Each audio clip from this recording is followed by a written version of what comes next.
Hi everybody. I thought this afternoon I'd have a little cuddle with my sweet Sophie and give her her bottle.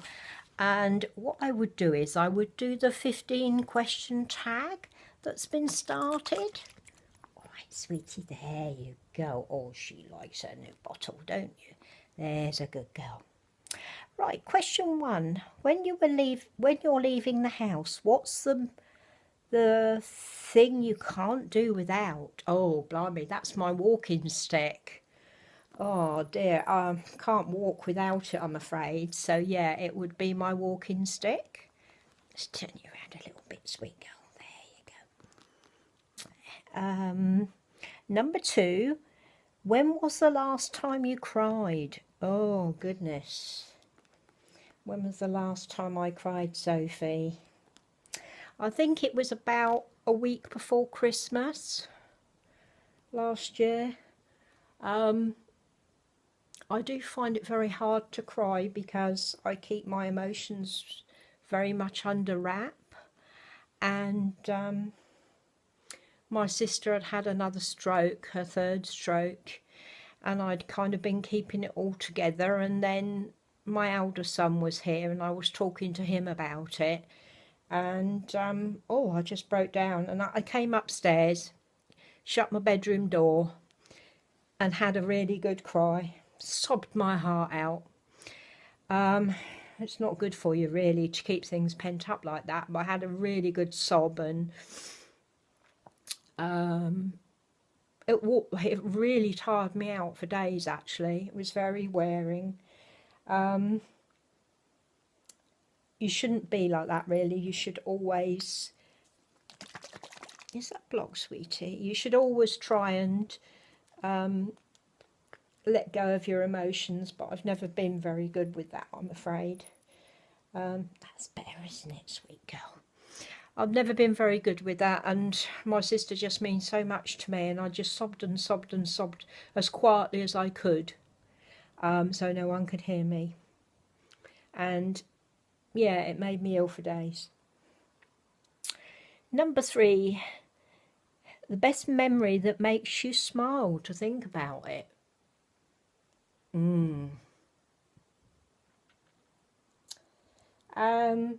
That's probably my sister again, actually, because on her 70th birthday, which was like 5 years ago, I went up to surprise her on her birthday. Oh, her face when she opened the door, it was amazing. She was just so pleased to see me, and made her day, and it made my day just to see her face, bless her heart. Recent obsession, number 4. Oh, well, she's sitting on my lap, aren't you? You're my recent obsession, definitely. My beautiful Sophie.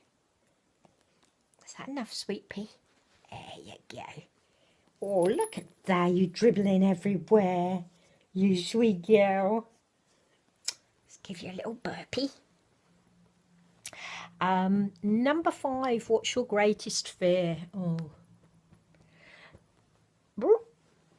it's a big burp for a little girl. Well, it's got to be anything happening to my boys, my children.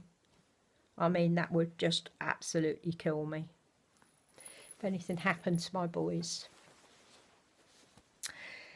Number 6, what illnesses do you suffer from daily? Oh, crikey, how long have you got?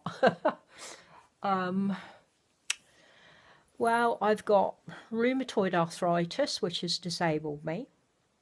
I've got osteoarthritis.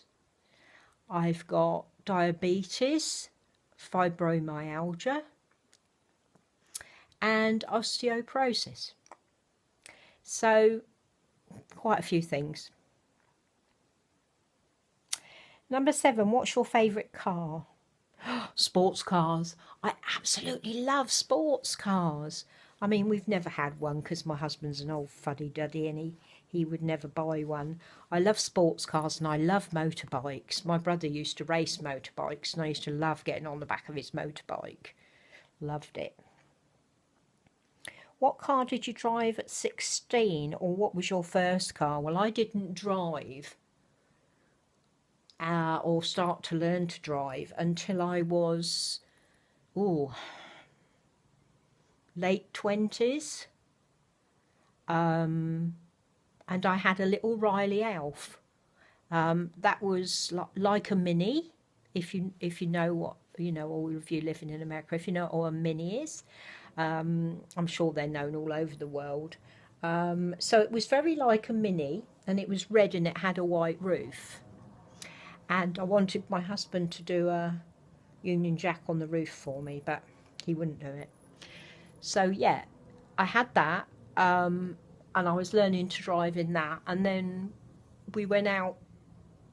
We were living in Dorset at the time, and we went to Yeovil to get some Easter eggs. I'll never forget it. And coming back, my husband drove my little car. My little boys were in the back, and some young lad who'd been out to a party all night and had only just left fell asleep at the wheel of his car and hit us from behind at 50 miles an hour. And we were stopped to let a truck go into a petrol station. As you can imagine, we were really lucky. The truck had moved, only just though, and we were all really badly hurt. And I've never driven again.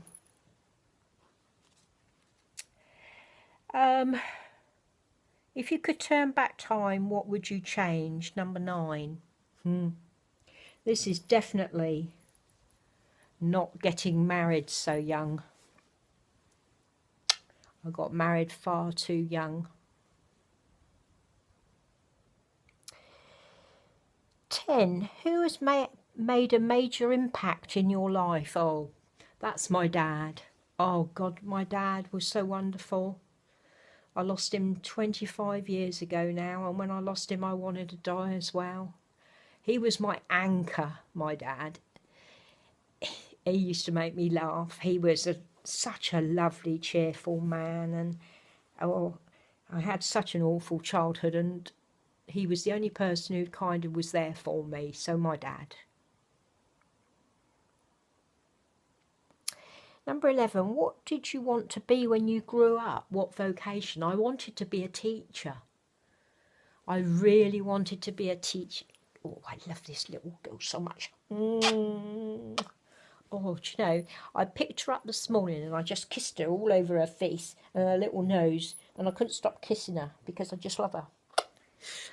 Yeah, I wanted to be a teacher, and I was the only person in my family who passed their 11 plus, and I went to grammar school, a girls' grammar school, and I was studying for my O-levels, and my mum wasn't very happy about me going to grammar school or anything, or the fact that my dad was so close to me, and she got me a job in a factory and took me out of school. So I ended up working in a factory, and I never got any qualifications, and I never was able to teach. And then I got married too young, and that was that. 12. What have you done most of as a profession? Oh, right. Wow. As a profession, I think I worked in a bank most. I worked in what was Abbey National Bank. Well, it was a building society. I worked as a customer service assistant there for about 7 years. 12. What have you done most? Oh, well, I've done that. 13. Most embarrassing moment recently.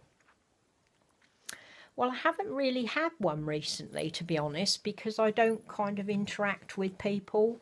I haven't got any friends here. I don't really know anybody. I know my next door neighbour. So there isn't anything like that.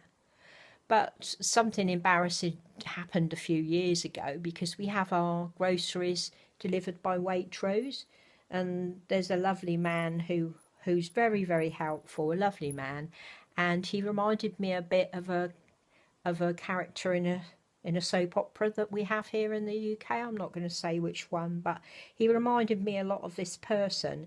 And I'd been telling my sister about it, how he reminded me of this person. And the next time he came, I actually called him by that name. And it was so embarrassing because I knew what his real name was. And I'd called him this character name, and oh dear, I could have died. I wanted the floor to open up and just take me away. I just felt dreadful. And it wasn't because it's an awful character or anything. It's just that, you know, the fact that I did it, that I said it out loud, I suppose. Because like I said at the beginning, I try and keep everything really inside and under wraps. Number 14, my best quality.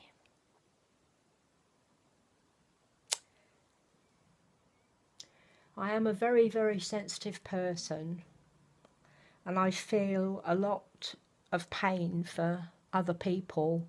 I don't like to watch the news or anything.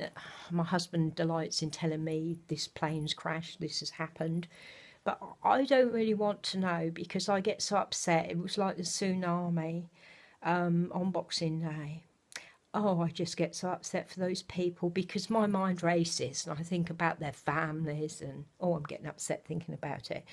I am extremely sensitive. I can't even watch nature programs in case something's eaten. I just very, very sensitive.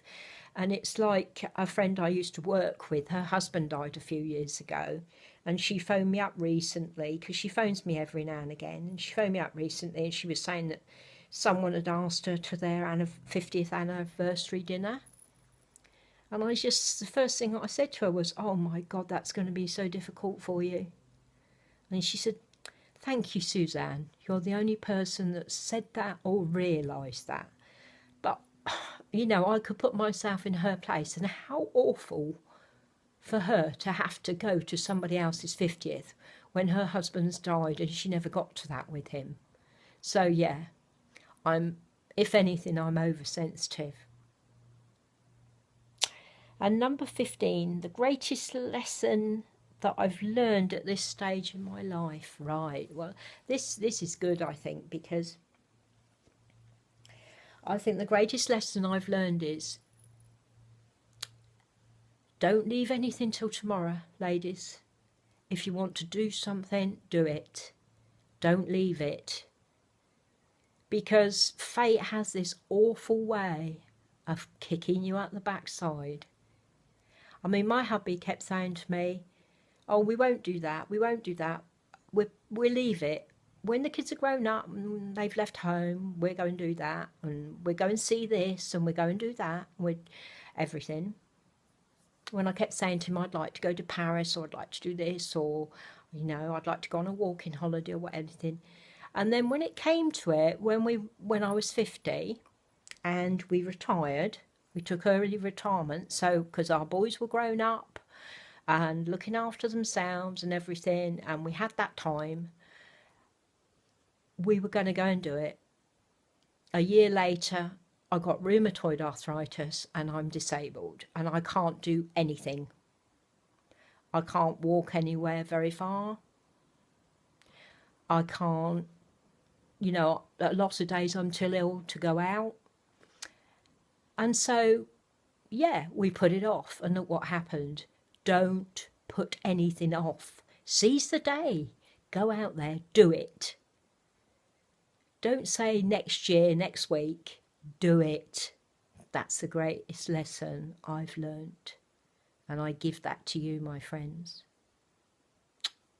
Bye-bye, ladies. Bye-bye, aunties. We love you, don't we, Sophie? We love them, don't we? We do. Don't put off till tomorrow. Bye-bye.